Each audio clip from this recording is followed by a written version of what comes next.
서신경으로 우리의 신앙을 고백하겠습니다. 나는 전능하신 아버지 하나님, 천지의 창조주를 믿습니다. 나는 그의 유일하신 아들, 우리 주 예수 그리스도를 믿습니다. 그는 성령으로 잉태되어 동정녀 마리아에게서 나시고 본디오 빌라도에게 고난을 받아 십자가에 못 박혀 죽으시고 장사된 지 사흘 만에 죽은 자 가운데서 다시 살아나셨으며 하늘에 오르시어 전능하신 아버지 하나님 우편에 앉아 계시다가 거기로부터 살아있는 자와 죽은 자를 심판하러 오십니다. 나는 성령을 믿으며 거룩한 공교회와 성도의 교제와 죄를 용서받는 것과 몸의 부활과 영생을 믿습니다. 아멘. 찬송가 424장을 함께 찬송하겠습니다.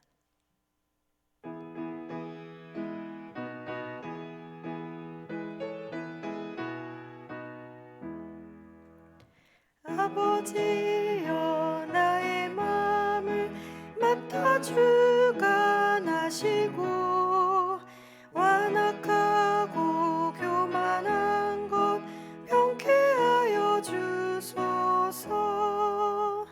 온유하고 겸손하여 화평하게 하시고 망령되고 악한 일을 물리치게 하소서.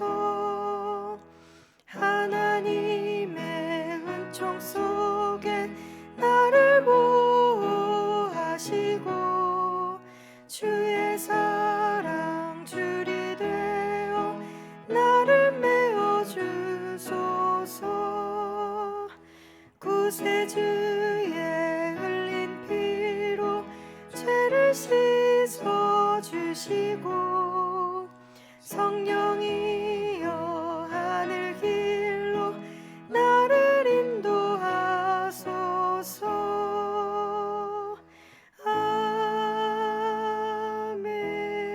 아멘. 오늘 함께 나눌 말씀은 역대하 2장입니다. 역대하 2장 1절부터 18절까지의 말씀을 한 절씩 교독하고 마지막 절은 함께 읽겠습니다. 솔로몬이 여호와의 이름을 위하여 성전을 건축하고 자기 왕위를 위하여 궁궐 건축하기를 결심하니라. 솔로몬이 이에 짐꾼 7만 명과 산에서 돌을 떠낼 자 8만 명과 이를 감독할 자 3,600명을 뽑고 솔로몬이 사절을 두로 왕 후람에게 보내어 이르되 당신이 전에 내 아버지 다윗에게 백향목을 보내어 그가 거주하실 궁궐을 건축하게 한 것 같이 내게도 그리하소서. 이제 내가 나의 하나님 여호와의 이름을 위하여 성전을 건축하여 구별하여 드리고 주 앞에서 재료를 사르며 항상 떡을 차려 놓으며 안식일과 초하루와 우리 하나님 여호와의 절기에 아침 저녁으로 번제를 드리려 하오니 이는 이스라엘의 영원한 규례니이다. 내가 건축하고자 하는 성전은 크니 우리 하나님은 모든 신들보다 크심이라. 누가 능히 하나님을 위하여 성전을 건축하리요? 하늘과 하늘들의 하늘이라도 주를 용납하지 못하겠거든. 내가 누구에게 어찌 능히 그를 위하여 성전을 건축하리요? 그 앞에 분향하려 할 따름이니이다. 이제 청하건대 당신은 금, 은, 동, 철로 제조하며 자색, 홍색, 청색 실로 직조하며 또 아로색일 줄 아는 재주 있는 사람 하나를 내게 보내어 내 아버지 다윗이 유다와 예루살렘에서 준비한 나의 재주 있는 사람들과 함께 일하게 하고 또 레바논에서 백향목과 잣나무와 백단목을 내게로 보내소서. 내가 알거니와 당신의 종은 레바논에서 벌목을 잘 하나니 내 종들이 당신의 종들을 도울지라. 이와 같이 나를 위하여 제목을 많이 준비하게 하소서. 내가 건축하려 하는 성전은 크고 화려할 것이니이다. 내가 당신의 벌목하는 종들에게 찌은 밀 2만 고루와 보리 2만 고루와 포도주 2만 밭과 기름 2만 밭을 주리이다 하였더라.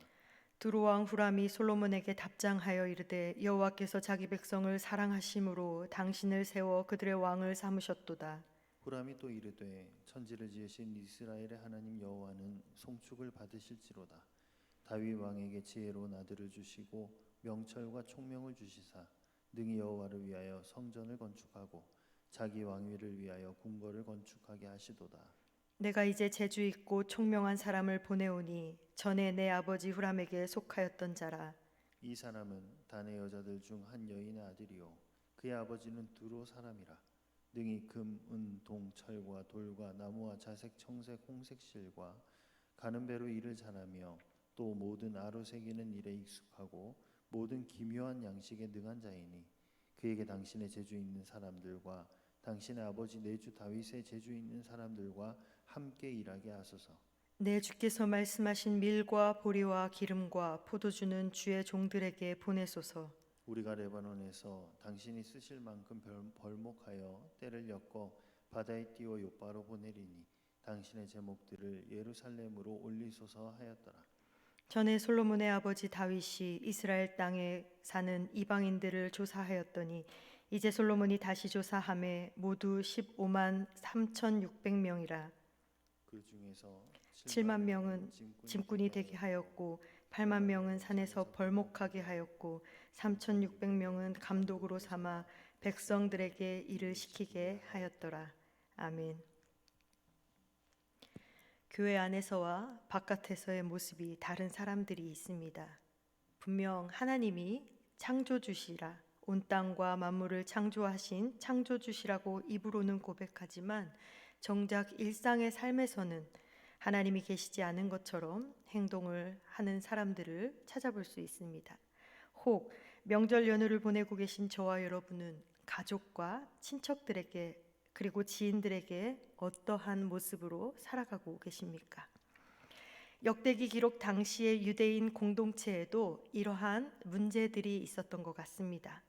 그들은 하나님을 이스라엘만의 하나님으로 생각하였습니다. 역대기 저자는 성전 건축 이야기를 통하여서 하나님이 이스라엘만의 하나님이 아니심을 강조하고 있습니다. 1절부터 6절에서 왕권이 강화되어 군사력과 경제력이 확보되자 솔로몬은 성전과 궁궐을 건축하기로 결심하고 그 일들을 감당할 만한 사람들을 뽑게 됩니다.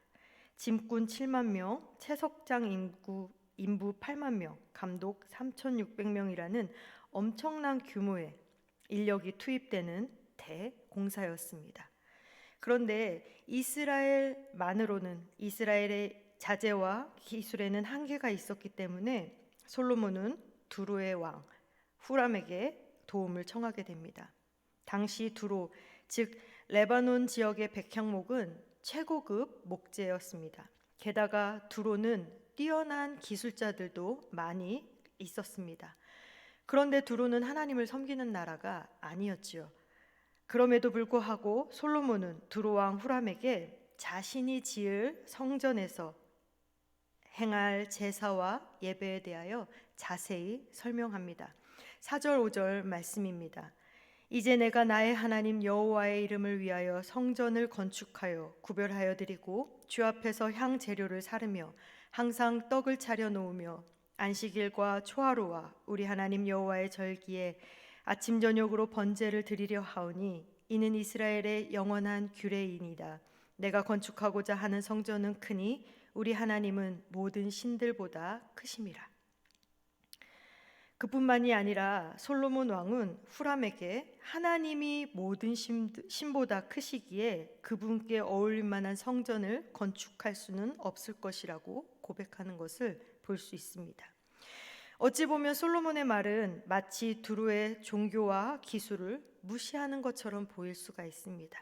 건축을 도와달라고 하면서 우리 하나님은 너희의 신들보다 훨씬 크다라고 말하고 있기 때문입니다.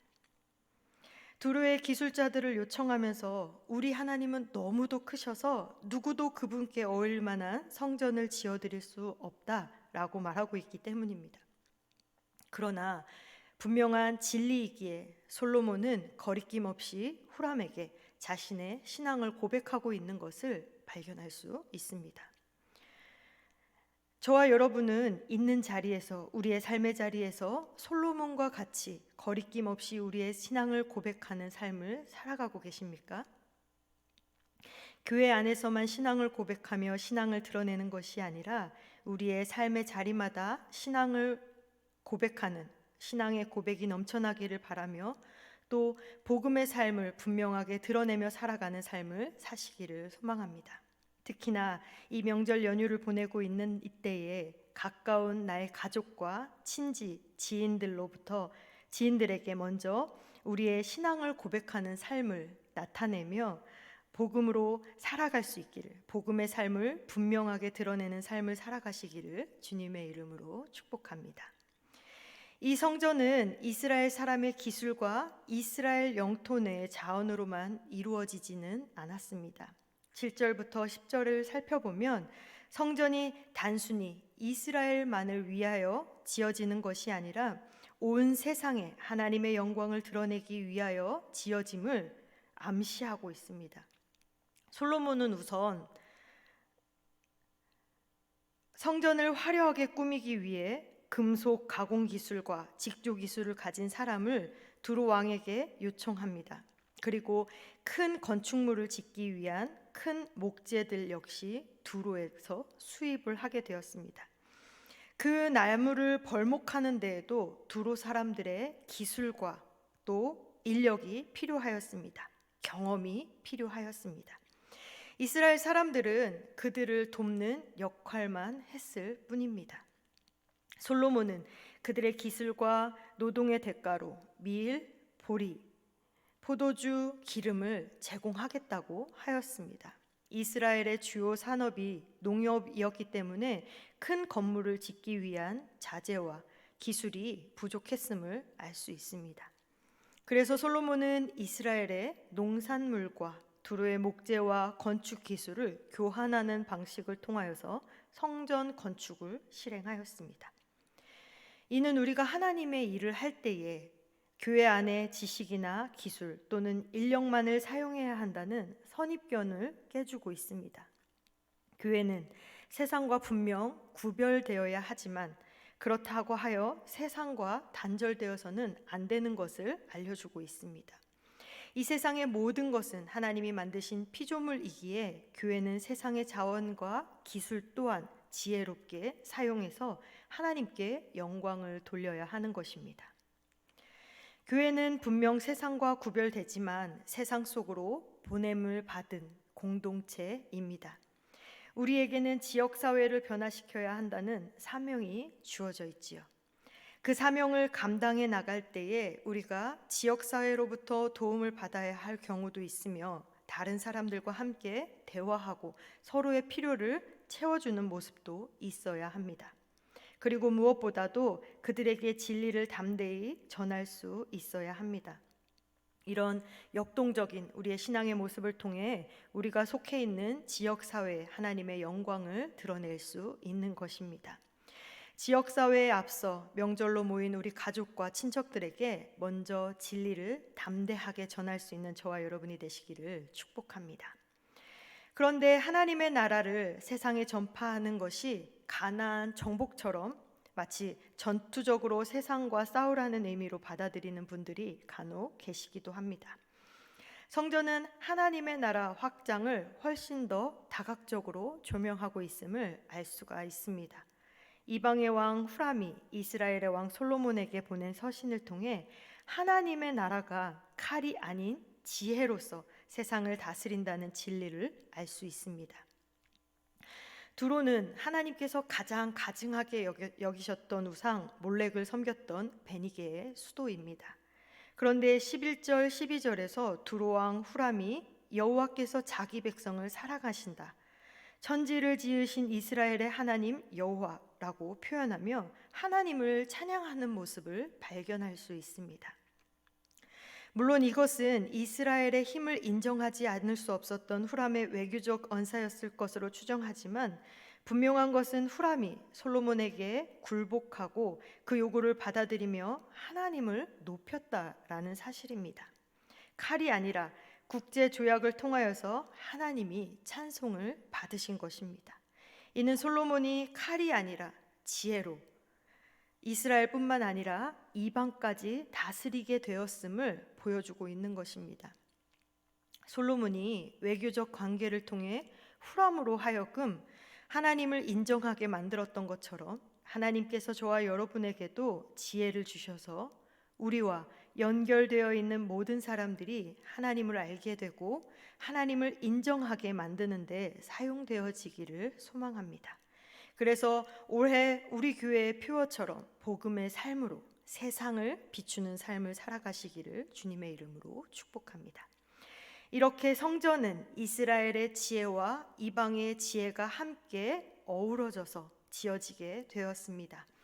본문 13절부터 16절에서는 하나님이 자기 백성에게 허락하신 지혜와 이방인들에게 허락하신 지혜가 조화롭게 어울리고 있는 모습을 보여줍니다. 물론 이는 두로가 이스라엘의 농산물을 받고 이스라엘의 두로의 목재를 받는 거래 관계에서 일어난 일이긴 합니다. 그러나 하나님은 세속적으로 보이는 이 거래 관계를 통하여서도 교회의 지혜와 세상의 지혜가 함께 일하는 것을 보여주시고 결과적으로는 하나님의 나라의 영광을 나타내게 하셨습니다. 실제적인 공사 역시 이스라엘 사람들에게 의해서만 이루어지지 않았습니다. 왕정 국가에서 백성은 무역의 의무를 지게 마련입니다. 그런데 솔로몬은 다윗이 조사한 자료에만 근거하지 않고 이스라엘 영토에 안에 사는 이방인들을 계수하여서 15만 3,600명이 살고 있음을 밝혀냅니다. 그리고 솔로몬은 그들에게 부역을 감당하게 합니다. 그래서 7만 명은 짐꾼으로, 8만 명은 벌목꾼으로, 그리고 나머지 3,600명은 감독으로 삼게 됩니다.